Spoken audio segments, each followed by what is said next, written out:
इस दिन भी हम लोग क्या करते जा रहे हैं, बताते जा रहे हैं। त्रिभुजों की सर्वांग समता की कसौटियां को सीखते जा रहे हैं आज। और ये हो गया 5वां दिन, क्लास 9 चैप्टर 7 त्रिभुज। कौन सा दिन तक पहुंच गए हम लोग? तारीख क्या है? और एगो क्या चीज नजदीक है?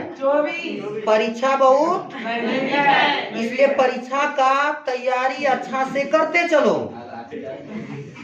नहीं तो एक कहावत है कि अब पछताए होत क्या जब चिड़िया चुग गई खेत। परीक्षा अगर यदि सही ढंग से नहीं लिखते हो तो आगे तुम लोग को पछताने से कोई फायदा नहीं है। इसलिए अब दिन रात करके क्या कड़ी मेहनत करो, और मेहनत करके तुम लोग जीवन में आगे बढ़ो। तो आज हम लोग पढ़ेंगे त्रिभुजों की सर्वांग समता की कसौटियां का पहला नियम, जिसको हम लोग कहते हैं एस सर्वांग समता कसौटी। एस मीन्स कल सीखा था भुजा, ए मीन्स कल सीखा था कौन, यानी कौन भुजा कौन। हाँ, ये तीसरा दिन वाला वीडियो में देख लगा, उसी में बताइए।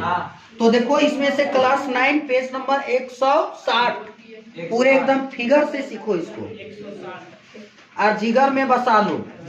लिखा है क्या कि यदि एक त्रिभुज की, यदि एक त्रिभुज की, एक त्रिभुज की दो भुजाएं और अंतर्गत कौन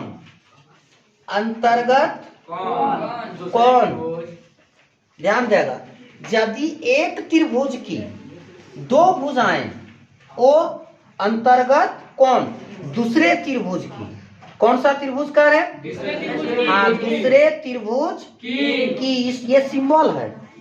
दूसरे त्रिभुज की दो भुजाओं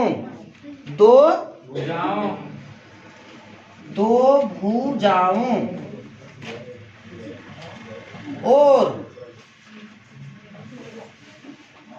अंतर्गत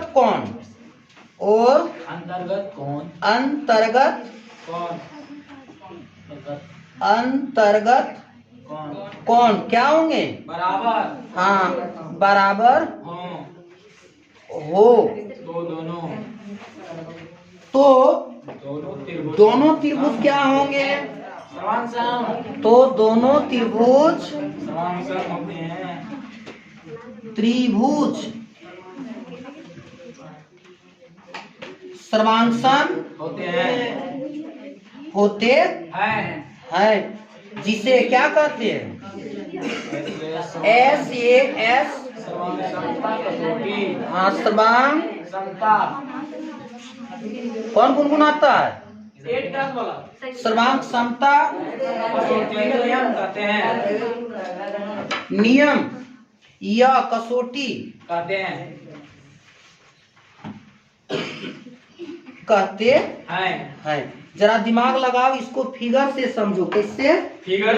फिगर से तस्वीर तुम्हारा बना हुआ है, कहाँ पे जान रहा है ना? ये तुम्हारा तस्वीर बना है पेज नंबर 136। कहाँ पे? 136 पेज नंबर 136 में बना है।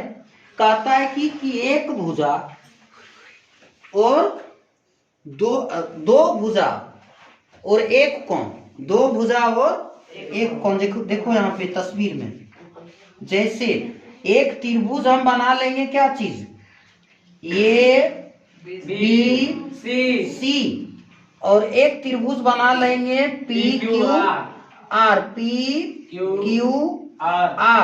इतनी दिमाग लगाओ, एस क्या वो है? दूगो, यानी दूगो भुजा।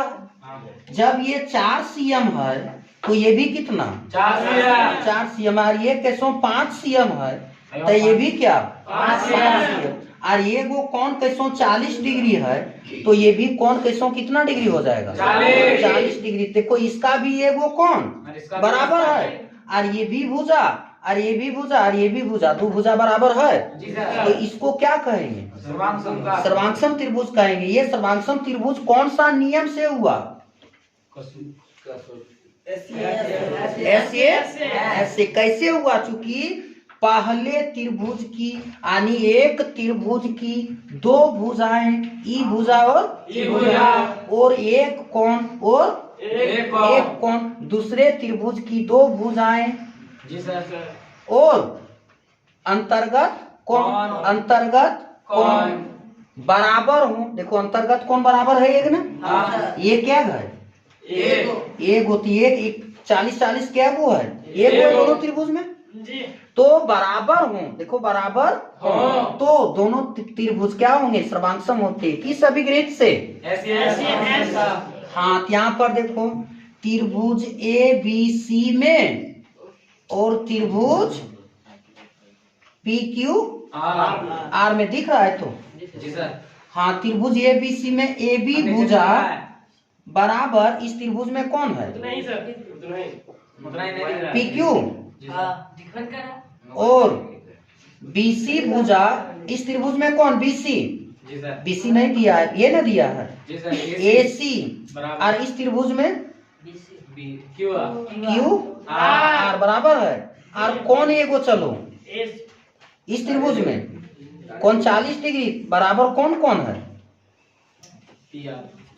कौन B बराबर कौन? R। एक जरा दिमाग लगा, ये त्रिभुज सर्वांगसम है या नहीं है? ये भी एगो S हुआ और ये भी एगो S हुआ, ये क्या हुआ? चल लिखो तो इतना को, पहले बोले तो नहीं सुने आप। इधर आप बोर्ड पे नजर रखो, यहाँ तू लोग को नीचे नहीं दिखता है, ठीक है?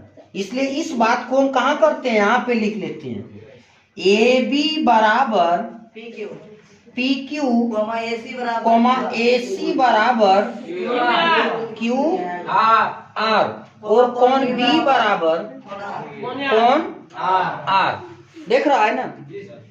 AB और PQ क्या चीज है? पहले त्रिभुज की पहले भुजा और दूसरे त्रिभुज की दूसरे भुजा आपस में बराबर है, तब भुजा को किससे? S से। ये भी क्या है? और ये क्या चीज है? ये कौन का सिंबल है? ये क्या है? क्या वो S है?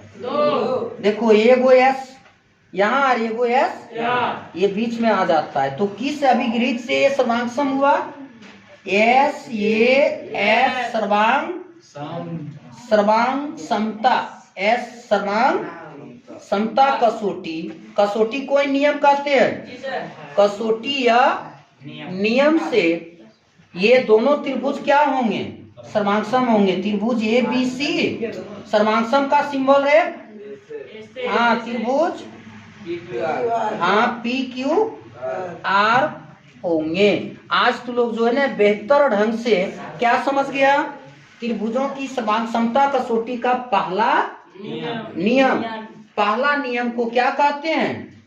S कहते हैं। एक जरा यहाँ ध्यान देने वाली बात है, बहुत कोई क्या करता है, ये S लिखता है, ये S नहीं, ये SS माने गधा बन जाता है, तो ऐसा नहीं लिख सकते हैं। ये S नहीं लिख सकते हैं, ये लिखना गलत है। ऐसा भी नहीं लिख सकते हैं, ये भी लिखना गलत है। सही कौन है? S।